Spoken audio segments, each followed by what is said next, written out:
अब दूसरी लाइन में क्या मांग रही है? पहले तो भगवान को अर्पण कर दिया, फिर कहते हैं प्रभु अच्छा मेरे को विश्वास नहीं है कि तुम दोगे, अब मैं मांग ही लेता हूं। सुख संपत्ति घर आए, कष्ट मिटे तन का,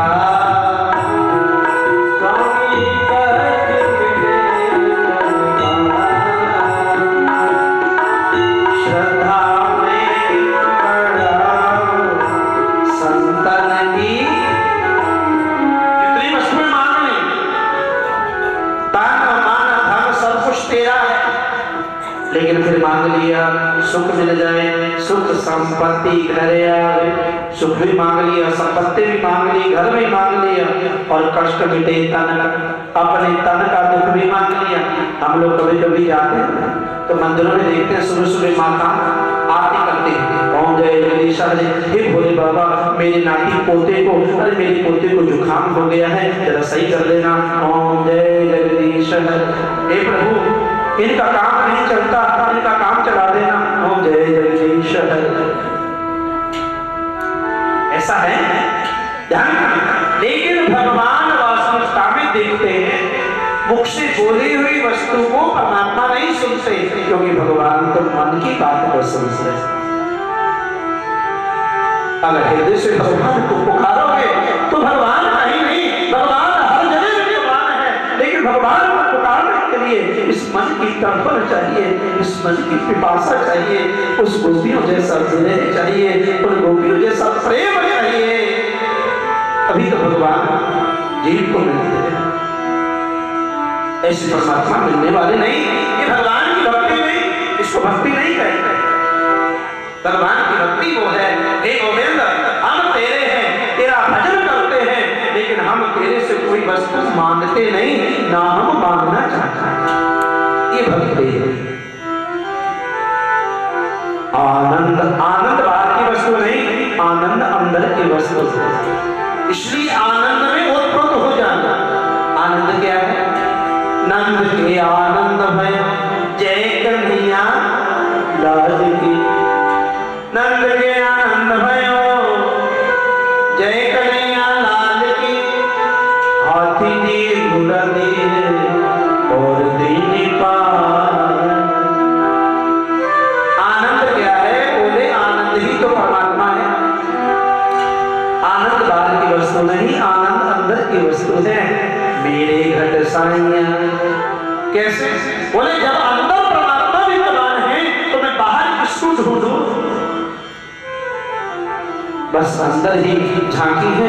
ध्रुव जी महाराज के हृदय में झांकी थी, तब तक नेत्र नहीं खोले, जब झांकी को ओझल कर दिया तो ध्रुव जी के नेत्र खोल गए। परमात्मा जब तक हृदय में है, जीव को विश्वास है कि परमात्मा है, गोपियों को विश्वास था कि भगवान है, तभी तो गोपियां भगवान को पुकारते हैं, तभी तो गोपियों का नाम भगवान के साथ में जुड़ गया कि इतना प्रेम, इतनी भक्ति, इतनी उपासना, इतनी तर्पण अगर है तो गोपियों में है, और गोपी कोई और नहीं। गोपी किसे कहते हैं?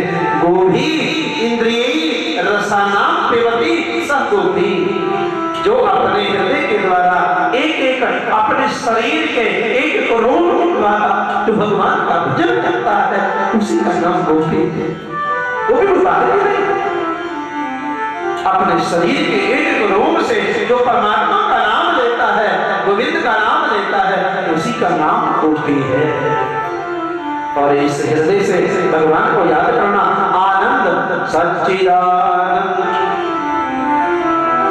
सच्चिदानंद आनंद बाहर की वस्तु नहीं, ये अंदर की वस्तु।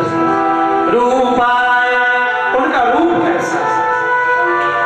विशाल जिनका रूप है, जिनके दर्शन करके ही जीव मंत्र मुक्त हो जाता है। रूपाय विश्वोत्पत्त्या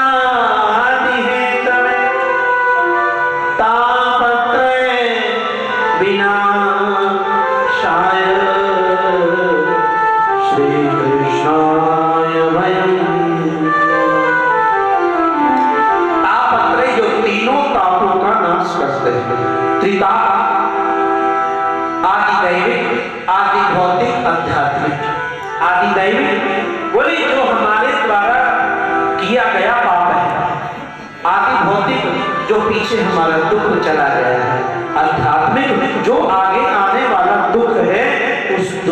दूर करने के लिए वो परमपिता परमात्मा है।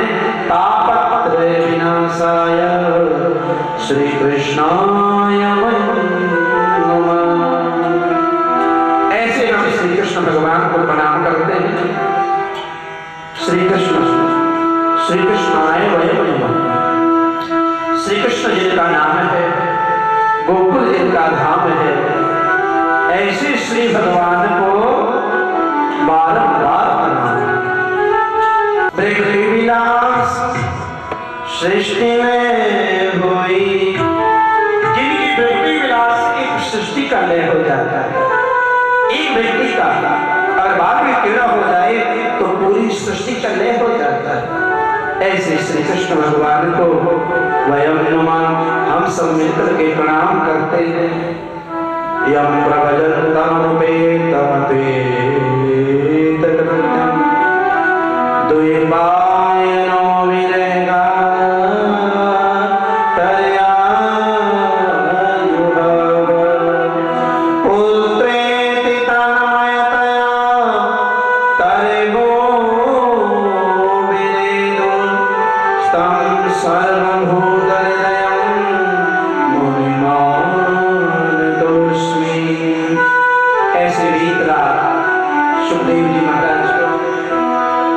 सब मिलकर के प्रणाम करते हैं।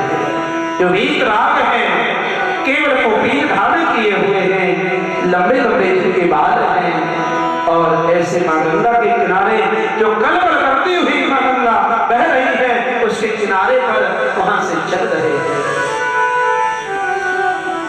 एक समय की बात है, 88,000 ऋषि एक जगह बैठे हैं और एक मंत्रणा कर रहे हैं कि भगवान का भजन किस स्थान पर करें।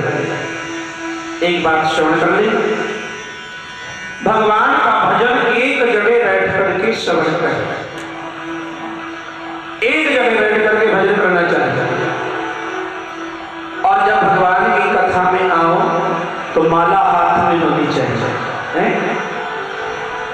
कानों से भगवान की कथा सुनो और हाथों से माला हो, क्योंकि ध्यान कथा में रहेगा, माला चलती रहेगी। माला इसलिए फेरते हैं कि हमारा ध्यान माला पर है और बुद्धि हमारी भगवान के चरणों में। जीवन में माला भी एक होनी चाहिए, जीवन में आसन भी एक होना चाहिए और स्थान भी एक होना चाहिए। अब हमारी माला टूट जाए तो क्या करना चाहिए? हाँ, अगर माला का मनिया टूट जाए, खंडित हो जाए, उस माला को प्रवाहित नहीं करें, उस माला को अपने पास रखें, जहाँ भजन करें वहां माला रखें। तो ध्यान करना, उस माला की कृपा से हमारे पास भजन की प्राप्ति हुई है। एक आसन अगर गंदा हो जाए, मैला हो जाए, फट जाए, उसको फेंकना नहीं चाहिए।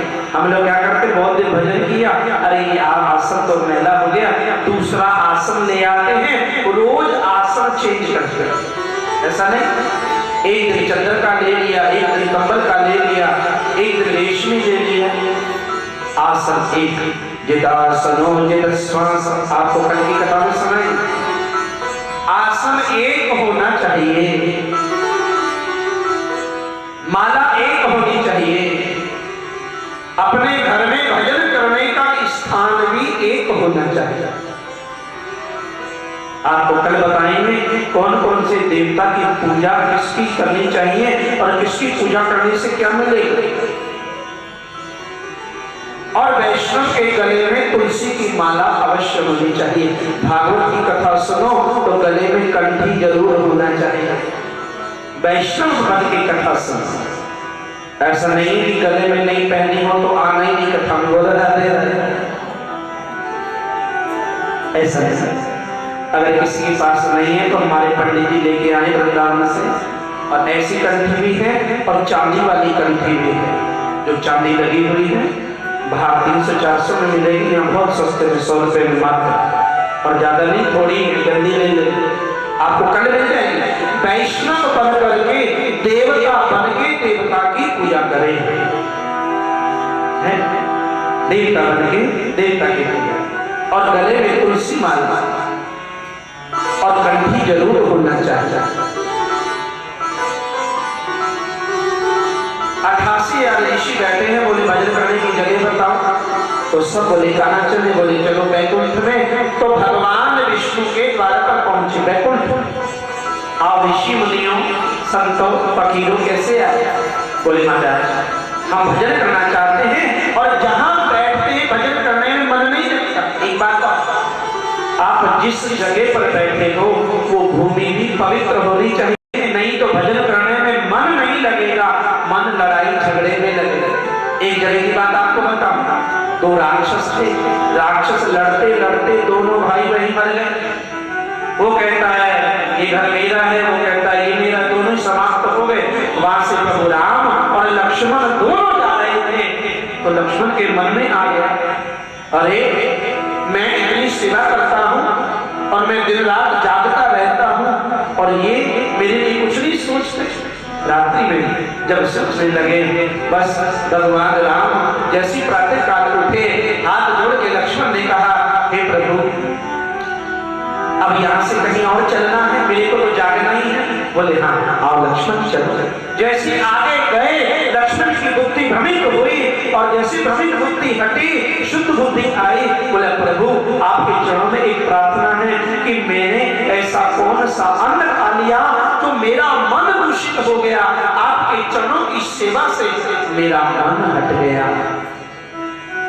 कहा मेरे मन में वही भाव आ गया कि मैं आपके लिए सोचने लगा कि मैं छोटा हूं तो मैं पूरी रात जागूं, इनकी रक्षा करूं, इनकी सेवा करूं। बोले लक्ष्मण इसमें तुम्हारा दोष नहीं, हम जिस भूमि पर हम लोग रात्रि में निवास किया है उस भूमि पे 2 भाई आपस में लड़के खत्म हो गए, ये मेरा है ये मेरा है, उनका रक्त जहां गिरा बस यही भूमि का दोष है।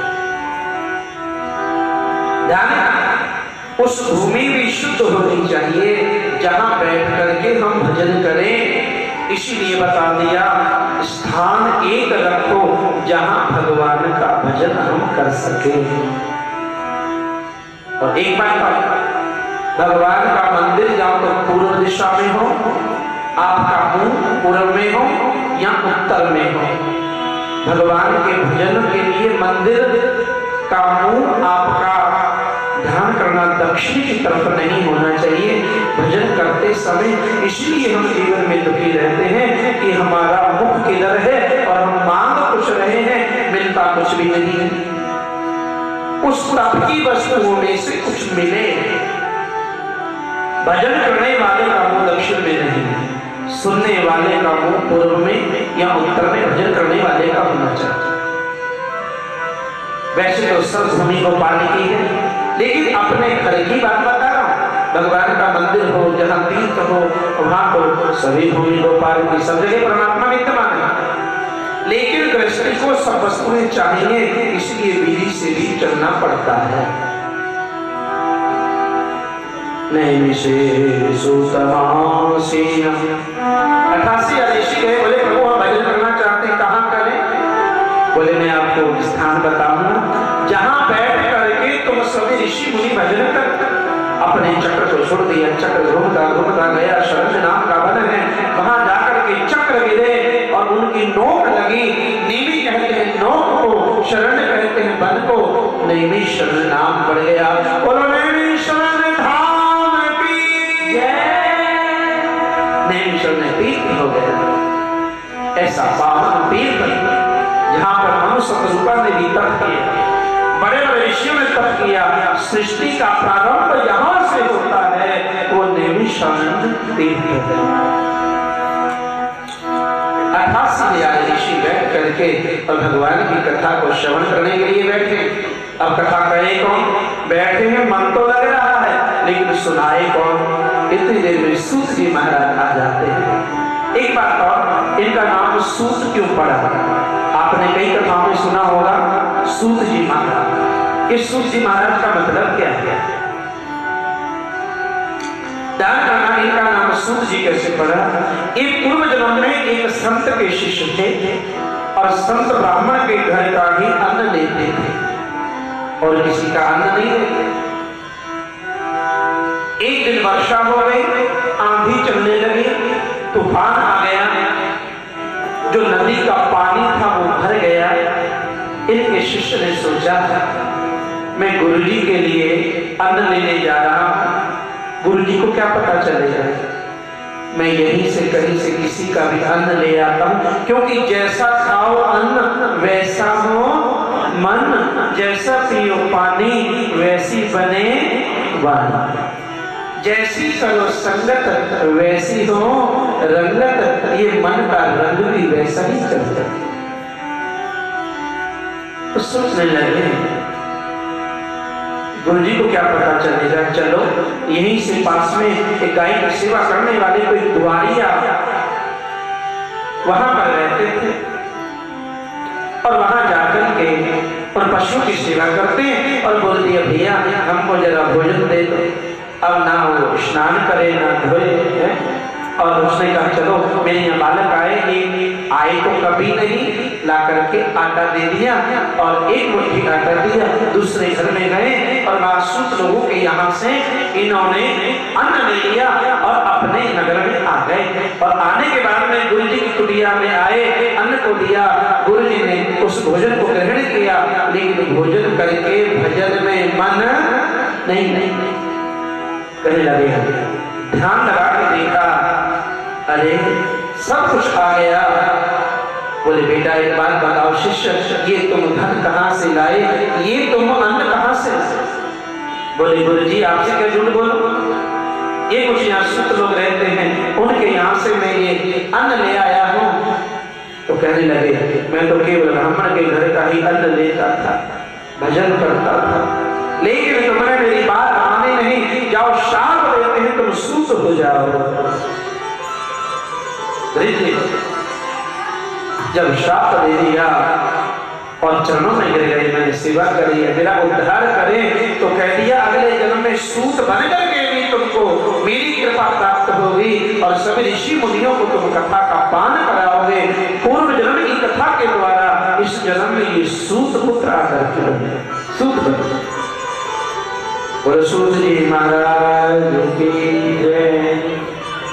और यह सती पर इनको विराजमान किए, सुंदर माला पहनाई, इनको चंदन लगाया और इनको पत्र पुष्प अर्पण किया, नारियल भेंट किया और हाथ जोड़ के प्रार्थना किया। एक बात और देखिए, आज से भागवत प्रारंभ है और श्री कृष्ण जन्मदिन तक, क्योंकि श्री कृष्ण का जन्म हम चौथे दिन करते हैं, उससे पहले अगर आपकी मनोकामना है, घर में दुख है, कष्ट है, क्लेश है, रोग है, किसी भी प्रकार का दुख है, संतान नहीं है, तो एक नारियल उस पे कपड़ा बांध के, तौलिया बांध के, अपना नाम लिख करके और मनोकामना लिख करके आप यहाँ भागवत जी पर रखेंगे। आज तक परसों और श्री कृष्ण जन्म तक 4 दिन है, इसके बाद में नहीं रखा जाएगा। श्री कृष्ण जन्म से पहले एक नारियल उस पे तौलिया लपेट के, मनोकामना, अपना नाम लिख करके, फिर जिस दिन भागवत का भोग पड़ेगा वो नारियल उसको नाम बुला के दिया जाएगा। ये मनोकामना का फल है। नारियल इसीलिए भागवत जी पे दान करना, चढ़ाया जाएगा, क्योंकि जिनके संतान नहीं होती है, जिनका विवाह नहीं होता है, घर में क्लेश रहता है, कष्ट रहता है, ये बातें बहुत गंभीर हैं और ये भागवत में छुपी हुई बातें हैं, ये हर कोई नहीं कहता है। इसलिए जिनको भी ऐसी मनोकामनाएं हो तो वो भागवत जी पे नारियल चढ़ा लेंगे और जिस दिन भोग पड़ेगा वो नारियल नाम से उनको दे दिया जाएगा। क्योंकि कथाएं अधिक होती हैं तो ध्यान नहीं रहता है। मेरे को भी ध्यान आ गया, क्योंकि सूत जी के लिए नारियल दिया तो मैंने कहा चलो मैं बोल देता हूँ। जैसे नारियल चढ़ाया, सभी संत महापुरुष आए और आकर के कथा श्रवण करने के लिए बैठ गए। एक ही प्रश्न किया, अज्ञान विध्वंस कोटि सूर्य समप्रभ सूताख्यायी कथा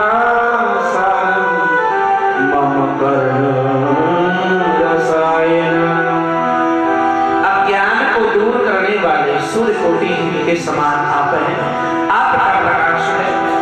सूताख्यायी आप सूत जी महाराज हैं, हमें ऐसा सार सुनाइए, हमें कथा का सार सुनना। क्यों?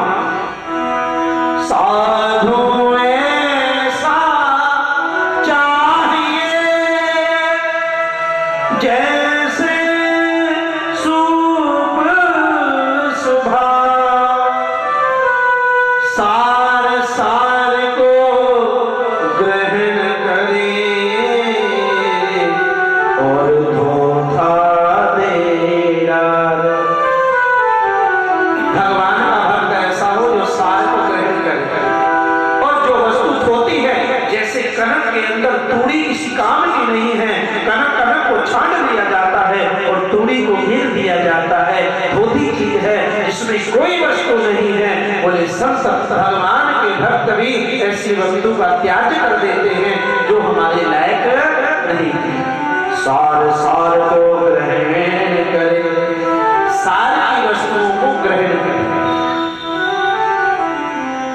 क्यों? मम कर्ण रसायन, एक तो सार बोल दिया, एक बोल दिया रसायन।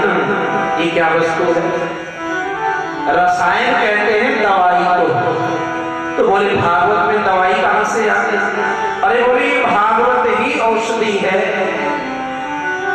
बुढ़िया सतगुरु ज्ञान की सारे रोगों की दवाई, एक बुढ़िया मीरा ने खाई, एक बुढ़िया प्रहलाद ने खाई, एक बुढ़िया ध्रुव ने खाई, सारे तीर्थ जहान की सारे रोगों की दवाई बुढ़िया सतगुरु ज्ञान,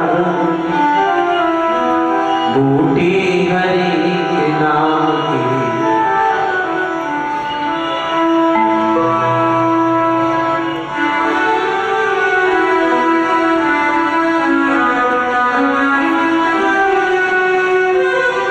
बूटी हरि के नाम की सबको पिला के पी। बूटी कौन सी बूटी? बोले हरि के नाम की बूटी है, ये औषधि है, ये दवाई है, औषधि। मम कर्ण रसायन, रसायन कहते हैं औषधि को। मेरे अंदर कर्मश है, तृष्णा वितृष्णा वासनाएं, ये हमारे अंदर जो बैठ करके बैठी हुई हैं, इन वासनाओं को दूर करने के लिए हमें क्या करना चाहिए? बोले रसायन, इससे हम ग्रसित हैं, अभिमान हैं, दूसरे की निंदा करते हैं, चुगली करते हैं। दूसरा जो सुखी है हम ये देख करके दुखी हो जाते हैं।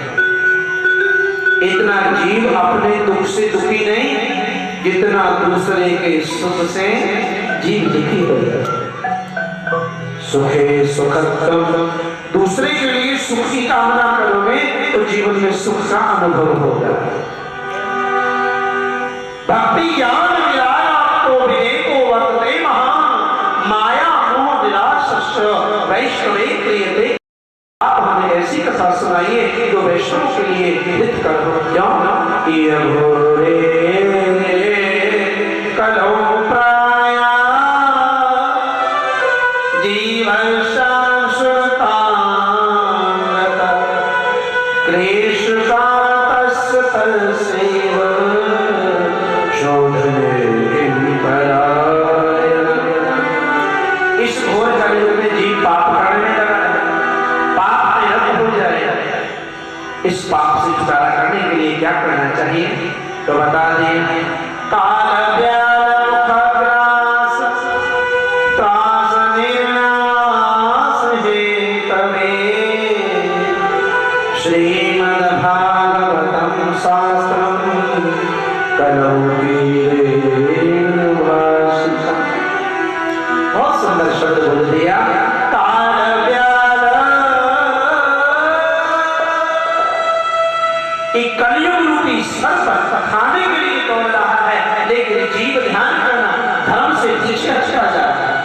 पहले कितना धर्म होता, ऐसा नहीं कि आज नहीं है, आज भी धर्म है, लेकिन पहले एक कावन करके करके मंदिरों में जाते थे, कीर्तन करते थे, बैठ के भजन करते थे। आजकल लोग मंदिर में आना ही बंद कर देते हैं। बोले राधे अरे बोले सोने से पहले फुर्सत तो मिल गया। हमारा नियम बिगड़ गया, संयम बिगड़ गया, अपना कर्म बिगड़ गया और हम उनसे कुछ मांगना चाहते हैं। अपने कर्म को सुधारो। जब तक कर्म नहीं सुधरेगा तब तक भक्ति नहीं मिलेगी, और जब तक भक्ति नहीं मिलेगी तब तक भगवान मिलने वाले नहीं। पहले कर्म, हम लोग का कर्म ही बिगड़ गया। सोना बिगड़ गया, खाना बिगड़ गया, पहनना बिगड़ गया, धर्म बिगड़ता जा रहा है। अपने धर्म की रक्षा पहले कर्म करो। हम लोग क्या करते हैं, रात्रि के 2-2 बजे सोते लोग हैं। इस टीवी ने इस मन के टीवी को बिगाड़ दिया। बस टीवी में नाटक आ जाए, कौन कौन से वो नाटक है, घर घर की कहानी और कभी सास बहू थे और क्या क्या था उसमें, जैसा टीवी में देखते हैं वैसा ही करने लग गए। बोल राधे राधे। इन नेत्रों से जैसा देखोगे वैसा ही करोगे, कानों से जैसा सुनोगे वैसा ही करोगे। आपके घर में भी टीवी है और टीवी में केबल आती है। वो केबल क्या है? केवल राम चरण लो लागी। वो टीवी वाला टीवी नहीं, ये मन का टीवी, जो हृदय का टीवी है। केवल राम चरण लो लागी, मन से सकल वासना भागी। जब वो टीवी वाला केबल है उसको लगाते ही चित्र आ जाते हैं। इतने बढ़िया चित्र देखते हो, टीवी सामने आ जाता है। तो बोले मन के टीवी में केवल राम चरण लो लागी। अगर इस मन के टीवी में राम नाम की केवल लग जाए तो फिर ये मन का टीवी शुद्ध नहीं होगा। इस मन के टीवी में भी वो परमात्मा को विराजमान कर लो, लेकिन वो टीवी ऐसे नहीं, ये मन का टीवी ऐसे नहीं चलता। तो मन के टीवी के लिए तारों से तार मिला के तो देख प्रभु भा